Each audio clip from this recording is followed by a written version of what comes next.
Well, good afternoon, everybody. I want to just say, first of all, how proud I am to be joined by Governor Jindal, Senator Mary Landrieu, Senator David Vitter, Representative Cedric Richmond.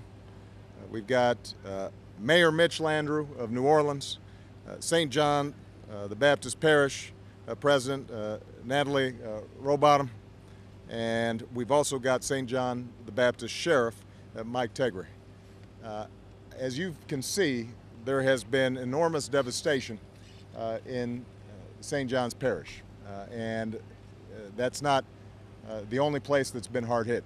We've also seen enormous damage in Plaquemine Parish and in other parts of Louisiana and Mississippi.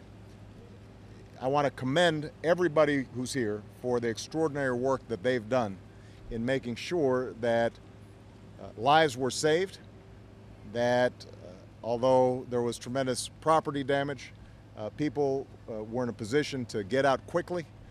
And as you can see, folks are on the ground already clearing out the debris and making sure that they're able to recover as rapidly as possible. I want to particularly thank FEMA and the state and local authorities because sometimes in the past we haven't seen the kind of coordination that is necessary in response to these kinds of disasters. This time we've seen it. We made sure that we had the disaster declarations happen quickly so that we weren't behind the eight ball. We've approved individual assistance for this area, which means that these folks, if they suffer additional losses beyond what they're insured for, that they are potentially eligible for some help. We're going to be providing St. John's the Baptist Parish with help in debris removal, in some of the other losses that have been suffered. I particularly want to commend the sheriff and his team because they've been working round the clock saving lives. Some of the folks that we just walked by literally had to be saved by boat. They were in their homes, trapped. The waters came in so quickly, and this is an area that hadn't been flooded in 17 years. So as a consequence, folks just weren't anticipating and accustomed to the scale and scope of the destruction. But because of the great work of law enforcement, National Guard, Coast Guard, making sure that folks were out in rescue mode rapidly, even in some cases at risk to their own lives, no lives were lost. And keep in mind that many of these folks who have been working so hard, they themselves suffered losses. So I've just been talking to the sheriff and his wife about the fact that they're having to do, actually his wife's having to do, exactly what these families are having to do while he's on the job. A couple of final points I want to make. Obviously, right now we're still in recovery mode. And that means that our biggest priority is helping to house people who've been displaced, making sure that they've got the resources they need to re-enroll their kids in school, make sure that they're able to get to their jobs, make sure that they can have the kind of support that they need to get restarted. That's in the short term. And I'm confident that with Craig Fugate and his team on the job, on the ground, that's going to happen in a seamless fashion.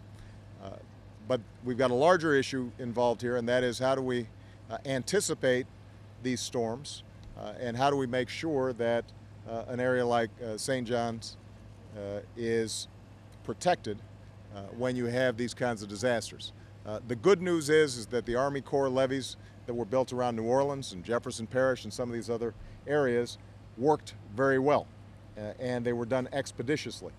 And so what I've pledged to these folks is we're going to make sure that at the federal level we are getting on the case very quickly about figuring out what exactly happened here, what can we do to make sure that it doesn't happen again, and expediting some of the decisions that may need to be made to ensure that we've got the infrastructure in place to protect people's property and to protect people's lives. So the final point I'll make is one thing you know about folks in Louisiana, they are resilient. People in Mississippi, they are resilient. They know what tough times are like, but They know that they can bounce back. There is enormous faith here, enormous strength here. You could see it with these families. I mean, they were just devastated a few days ago, and they're already smiling and laughing and feeling confident about the future and pulling together. We heard one story about one of these homes where a local church group came in and did all the work that was needed to strip out the damaged interior of the house. They did it not for any pay, weren't even asked, but they did it because they care about their neighbors and they care about their friends. And that's what we do here in the United States of America. That's what happens in Louisiana.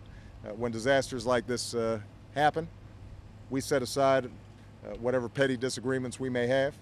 Nobody's a Democrat or a Republican. We're all just Americans looking out for one another. And I couldn't be prouder of this group right here that's around me for the great work that they've done. So thank you very much, everybody.